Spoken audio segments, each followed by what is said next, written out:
আসসালামু আলাইকুম বন্ধুরা। আজ আমি কোনো বাইরের রাজনীতির কথা বলবো না। আজ বলবো সেই রাজনীতির কথা যেটা প্রতিটি ঘরের ভেতরে চলে। হ্যাঁ, আমি বলছি পরিবারের রাজনীতি। অনেকেই ভাবে রাজনীতি মানে শুধু ভোট, দল, নেতা। কিন্তু সত্যি কথা বলতে কি, সবচেয়ে কঠিন রাজনীতি চলে একটা সাধারণ পরিবারের ভেতরে। একজন কিছু করতে চায় আর পাঁচজন তার বিরুদ্ধে কথা বলে। কারোর সাপোর্ট নেই, বরং প্রশ্ন, সন্দেহ, তুলনা, ও পারবে না, আগে অমুক করুক, তোর বয়স হয়নি, লোকে কি বলবে। এই কথাগুলো বাইরে থেকে ছোট মনে হলেও ভেতরে ভেতরে একজন মানুষকে ভেঙে দেয়। ধরো কেউ চাকরি করতে চায় না, নিজের কিছু করতে চায়, ফার্মিং, বিজনেস, ইউটিউব, কিছু একটা। তখন পরিবারের এক পক্ষ বলে এইটা সময় নষ্ট, আর এক পক্ষ বলে আমাদের ইজ্জত যাবে। কেউ বোঝে না, সবাই শুধু নিজের মতো করে চাপিয়ে দেয়। পরিবারের রাজনীতির সবচেয়ে বড় সমস্যা কি জানো? এখানে ভালোটা বললে সবাই খুশি, কিন্তু সত্যটা বললে তুমি খারাপ হয়ে যাও।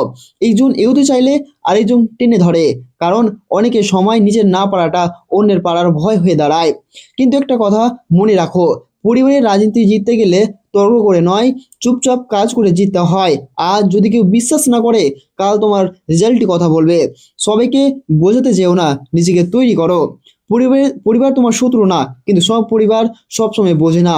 তাই নিজের স্বপ্নটা ভিতরে আগলে রাখো। সময় আসবে, এই রাজনীতির শেষ ভোটটা তোমার পক্ষেই পড়বে। এই ভিডিওটা যদি তোমার জীবনের সঙ্গে মিলে যায়, এটা লাইক দিও আর কমেন্টে লেখো আমি হাল ছাড়বো না। সবাই যখন তোমার স্বপ্নটা বুঝবে, তখন সে সব আর স্বপ্ন থাকবে না, সাফল্য হয়ে যাবে। যে পরিবার আজ তোমাকে থামাতে চায়, কাল তারাই তোমার উদাহরণ দেবে। তুমি যখন চুপচাপ লড়ছো, তখন তুমি সবচেয়ে জোরে কথা বলছো। পরিবারের রাজনীতি তোমাকে দুর্বল করতে আসেনি, তোমাকে শক্ত বানাতে এসেছে। মনে রেখো, সবাই তোমার পাশে থাকলে তোমার আলাদা হওয়ার দরকার পড়তো না। তুমি আলাদা কারণ তোমার স্বপ্নটাও আলাদা। যারা আজ হাসে, কাল তারা প্রশ্ন করবে কিভাবে করলি। সবচেয়ে কঠিন পথটাই সাফল্যের শর্টকাট। আজ তোমাকে কেউ সাপোর্ট না করলে, কাল তোমার সাফল্যই হবে সাপোর্ট সিস্টেম। কারো বিশ্বাস পাওয়ার জন্য নিজেকে বদলাতে যেও না, নিজেকে তৈরি করো।